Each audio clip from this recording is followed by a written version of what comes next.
Today, I'm going to show you how to record videos using Riverside FM. Step number 1 is to get inside the Riverside dashboard. Consider using my affiliate link in the description to get there. Now this is what the Riverside dashboard looks like. At the top here, we have a list of tabs. It says, what are you creating today? We can record, we can invite people to record, we can plan recordings, we can upload, we can use the editor, and then we can use the AI features. So to record, we're going to click on record. Step number 2, this prompt is going to come up and we're going to have to select our camera and microphone. So make sure you have the right camera and microphone and speakers selected to record your video here in Riverside FM. Then choose the name of the host, and then select if you're using headphones or if you're not using headphones. Then click on Join Studio. Alright guys, we are now in the Riverside FM studio, so we can either record a video of ourselves, or we can copy this link to the studio and send it to them.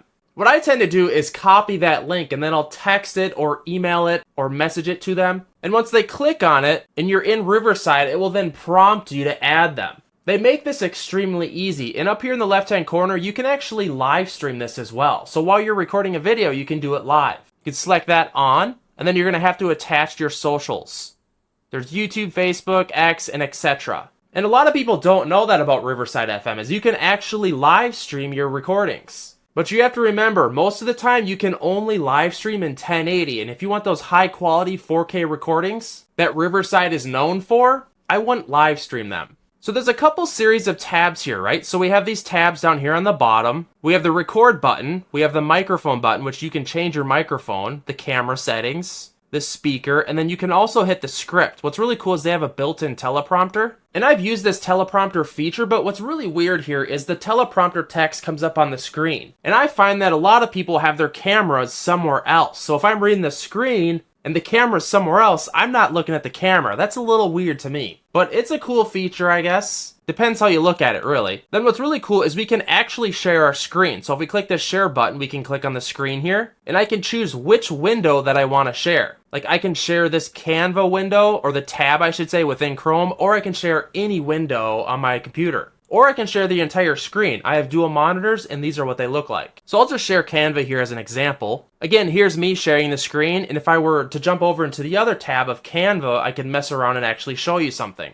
And I can actually share other things like videos, scripts, presentations, etc. Then if I want different screens, I can actually do that as well, which is really cool. Then once I'm done sharing the screen here, all I do is stop sharing the screen. Then this last button is how you leave the studio or end the session for all. And then the other series of tabs over here, you can see here, this is the people that are in here, which I don't have anyone, but that would show up if you had more people in here. You can hit the chat feature. Say if you're doing a live stream, this will be the chat and what happens. And you can also private chat with members within the chat without people seeing it. So that's really helpful. And this brand tab is essentially, you can kind of change the branding of it. Say if you wanted to add a watermark, or if you wanted to add a border, something customizations that you wanted to do. I don't really do that. That's there if you need it. You can add custom text as well. And then media. We can also like do sound effects, music, etc. But chances are, if you're recording a podcast or like a video where you're having a meeting, chances are you're probably not going to need that fancy stuff. But if you're doing gaming or something, that could be helpful. So this is how to use Riverside. The operating system here, or the user interface, is extremely easy to use. And then once we're done here, we can actually leave here, and then it'll save the video. And then it'll load here in your projects tab. What's really cool here is Riverside FM has a built-in video editor. So if I click on this video here,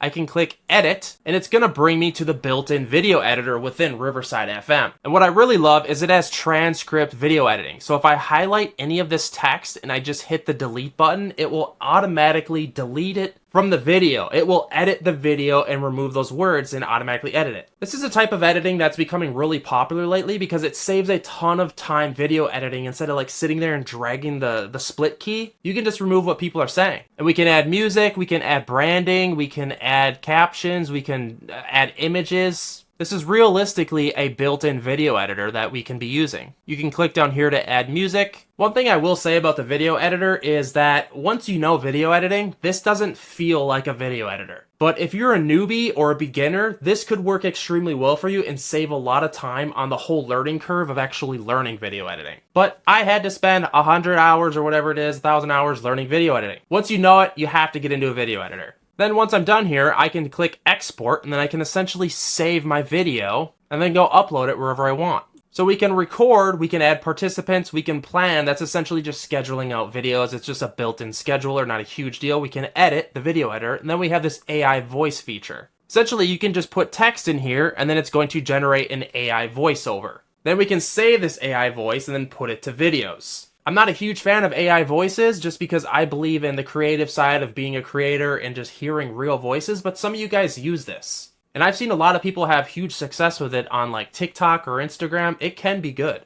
So there you have it, guys. This is how to live stream or record videos on Riverside FM. This is a full tutorial step-by-step guide for beginners on how to use Riverside. Again, if you're at all needing any more information on Riverside, I'll throw my affiliate link in the description. You can try it for free. Hit me up in the comments. What are you guys creating? Are you doing podcasts, interviews, screen recordings? I've been blabbing this whole time and I'd love to hear from you. Please consider subscribing and I'll see you guys in the next one.